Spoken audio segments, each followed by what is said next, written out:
बेटा, ये लड़की की तस्वीर है। खूबसूरत, शालीन और समझदार है रुचि। तेरे पापा ने रिश्ते के लिए हाँ बोल दी है। कल ही लड़के वाले आकर लड़का पक्का करने की रस्म कर जाएंगे। नहीं माँ, कैसे कर लूँ शादी रुचि से? मैंने तो देखा भी नहीं। फ़ोटो से ही कितनी सादी लग रही है। आप तो मेरी पसंद जानती हो ना। मुझे बहुत ही सुंदर लड़की चाहिए और मॉडर्न भी। आखिर मैंने कुछ सपने देखे हैं। मैं समझौता नहीं करूँगा अपने सपनों के साथ। आपका ज़माना और था, लेकिन अब ऐसी शादियाँ नहीं होती कि बिना देखे, बिना पसंद शादी कर लो। मृदुल अपनी माँ के साथ बहस कर रहा था। अनुभवी माँ नहीं चाहती थी कि मॉडर्निटी के चक्कर में बेटे के पैरों तले ज़मीन ही न बचे। पर बेटा, रुचि बहुत पढ़ी लिखी समझदार लड़की है। जीवन खूबसूरती से जीने के लिए केवल सुंदरता ही नहीं, और भी बहुत सी चीज़ें देखी जाती हैं। लड़की ऐसी हो जो तुझे समझे, जो तेरे सुख दुख की हिस्सेदार बने। सुंदरता तन की नहीं, मन की चाहिए। और फिर रुचि सुंदर भी है और पढ़ी लिखी भी। तू पता नहीं किन आंखों से रुचि को देख रहा है। बस आप तो रहने ही दो। आपको तो हर लड़की सुंदर लगती है। आप समझती क्यों नहीं? सोसाइटी में उठने बैठने के लिए सिंपल नहीं, स्मार्ट लड़की चाहिए। आप पापा से कह देना, मैं इस लड़की से शादी करने वाला नहीं। मैं पापा से तो नहीं कह पाऊँगा, आप ये बात जानती हो। इतनी अंडरस्टैंडिंग उनकी और मेरी नहीं। पर आप कह देना, सिर्फ सुंदरता ही सब कुछ नहीं, मॉडर्न भी होना चाहिए। मेरे साथ क्लब पार्टी में जाए, हर किसी से कॉन्फिडेंस से बात करे, मेरे साथ डांस करे। और कहते हुए मृदुल रुक गया। उसे लगा माँ के सामने ये सब भी कि उसके साथ ड्रिंक भी पिए नहीं कहना चाहिए। वो नहीं समझ पाएंगी आज के ज़माने का माहौल। कैसे समझाऊँ आपको? कहकर पैर पटकते हुए कमरे से बाहर चला गया। 2 पीढ़ियों का अंतर एक दूसरे पर भारी पड़ रहा था। मृदुल अपने बनाए आधुनिकता के जाल से बाहर आने को तैयार ही नहीं था। माँ असमंजस की स्थिति में बैठी रह गई। आज की युवा पीढ़ी का जीवन साथी के प्रति दृष्टिकोण उसे मायूस कर गया।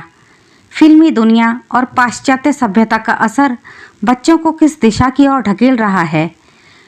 बच्चे जीवन में यथार्थ नहीं, बल्कि कल्पना को वास्तविकता समझ रहे हैं।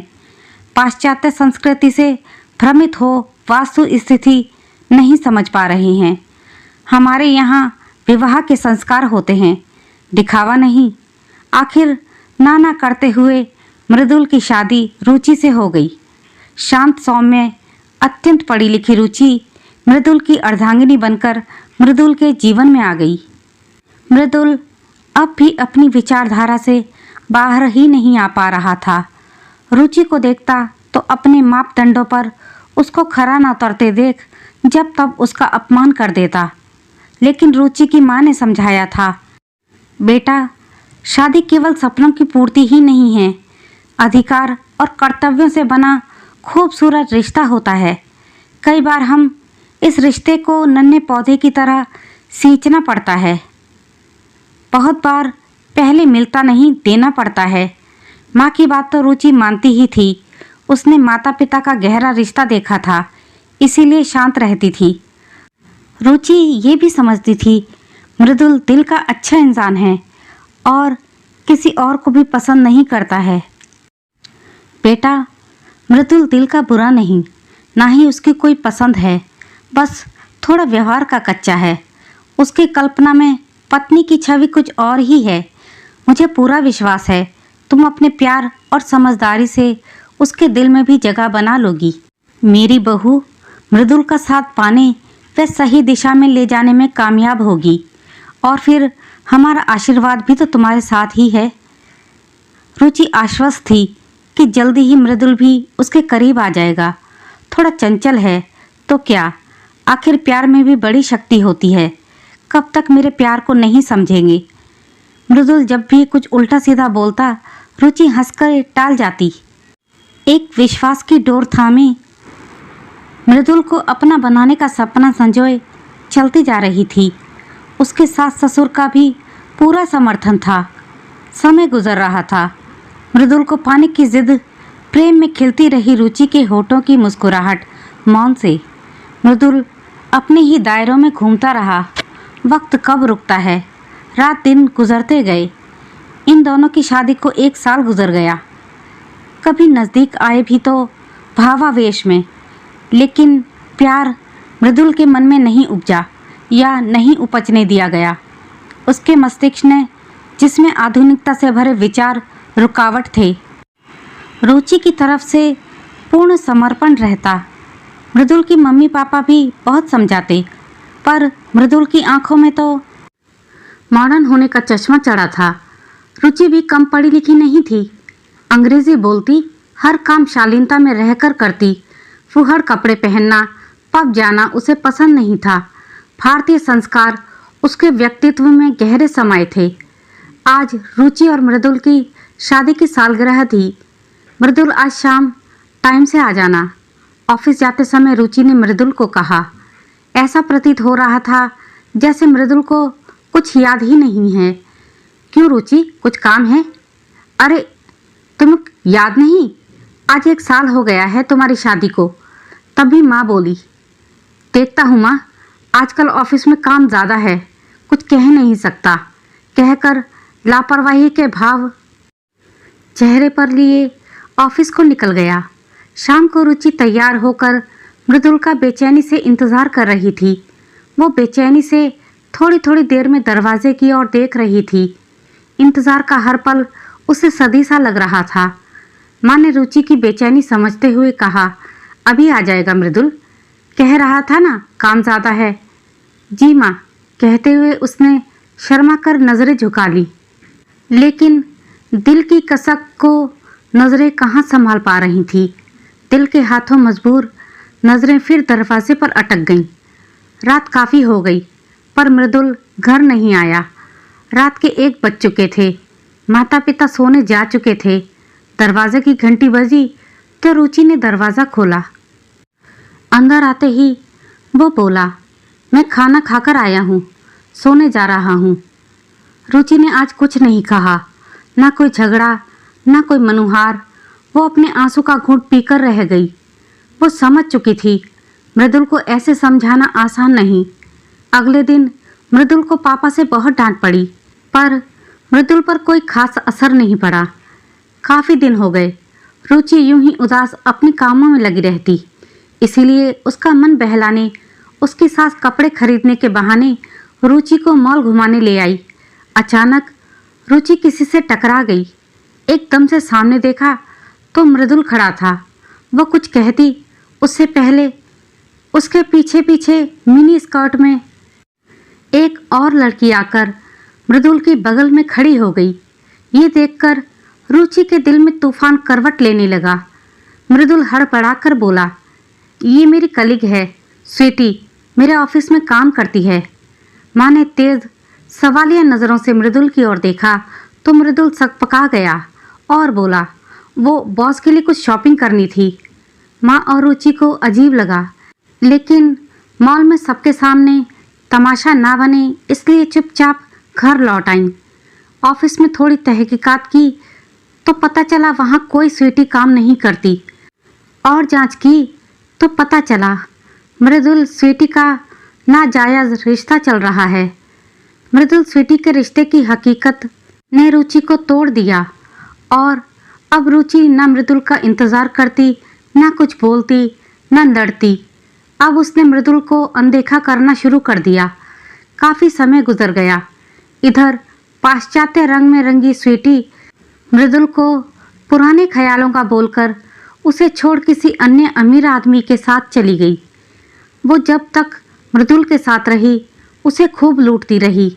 महंगी जगहों पर खाना पीना, महंगे तोहफे मांगती और मृदुल देता रहा। मृदुल उस पर काफ़ी पैसे खर्च कर चुका था।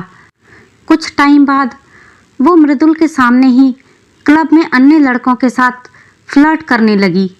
बेधड़क कम कपड़ों में किसी भी मर्द के साथ डांस करती, ड्रिंक करती। एतराज़ करने पर वो मृदुल को लताड़ देती, अगर तुम्हारी इतनी पुरानी सोच है, मैं तुम्हारे जैसे गंवार के साथ नहीं रह सकती।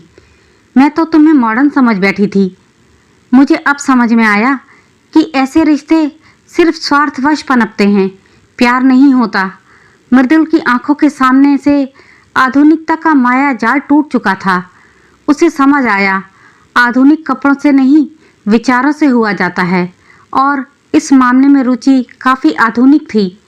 अब मृदुल समय से घर आ जाता, रुचि के इर्द गिर्द घूमता।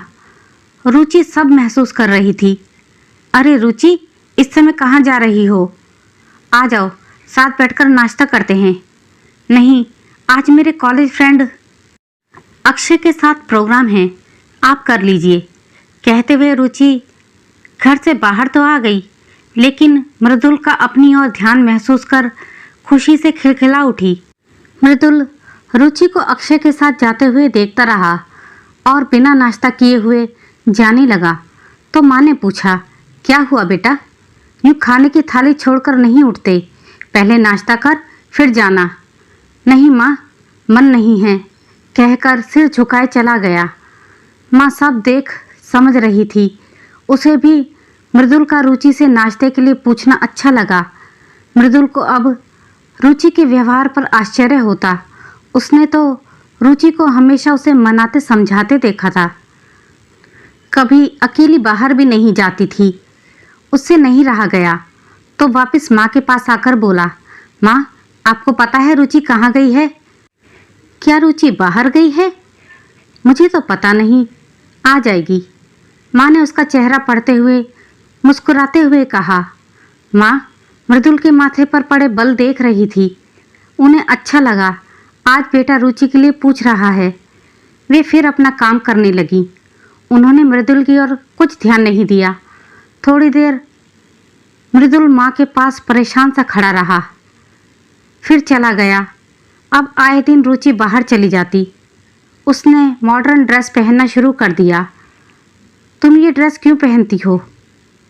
तुम पर अच्छी नहीं लगती। पर मैंने तो आपसे पूछा ही नहीं मुझे क्या पहनना है क्या नहीं।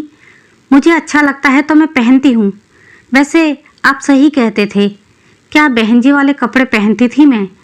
कितना अच्छा लगता है क्लब जाना। बेकार ही घर में पड़े रहकर जिंदगी के मज़े नहीं लिए। मृदुल ने पूछा, मेरे साथ चलोगी घूमने? नहीं, मुझे ज़रूरत नहीं।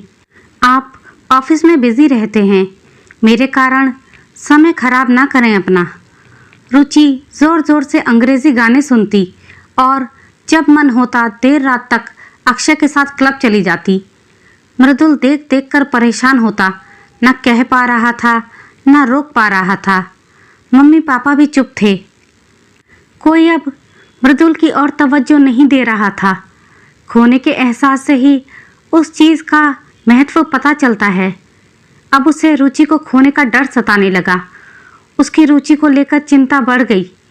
मृदुल को समझ नहीं आ रहा था क्या करे, कैसे रुचि से बात करे। ये सारा आधुनिकता का जाल उसी का तो फैलाया हुआ है। रुचि सुनो।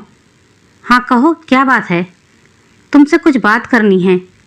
जल्दी बोलो, मुझे पार्टी में जाना है। मेरी बात सुन लो प्लीज़। मैं जानता हूँ मैंने तुम्हारा दिल दुखाया है, मुझे बहुत अफसोस है। उसका अनुनय से भीगा स्वर सुन रुचि ने कहा, अच्छा बताओ क्या कहना है। मैं तुम्हें कुछ सच बताना चाहता हूँ। याद है जो मॉल में स्वीटी मिली थी, उसने मुझे धोखा दिया है। वो मेरे ऑफिस में काम नहीं करती, बल्कि हम क्लब में मिले थे और हमारा अफेयर शुरू हो गया। मैंने आधुनिकता में अंधा होकर तुम्हें धोखा दिया। मुझे माफ़ कर दो। मैं समझ चुका हूँ जीवन की असलियत क्या है। प्लीज़ मुझे माफ़ कर दो।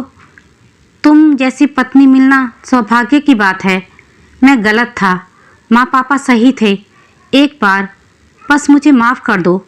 मैं अपनी सभी गलतियाँ सुधारना चाहता हूँ। मृदुल का चेहरा उसकी आत्मग्लानि का साक्षी था। उसके मुख पर पश्चाताप साफ दिख रहा था। रुचि को इसी दिन का इंतज़ार था। मैं तुम्हें खोना नहीं चाहता। अक्षय के साथ तुम्हें देखकर मेरे रोम रोम में तुम्हें खोने का डर समा जाता है। मैं तुम्हारे बिना जी ना सकूंगा। रुचि ने झट से उसके मुंह पर उंगली रख दी और प्यार से कहना शुरू किया, मैं सब जानती हूँ।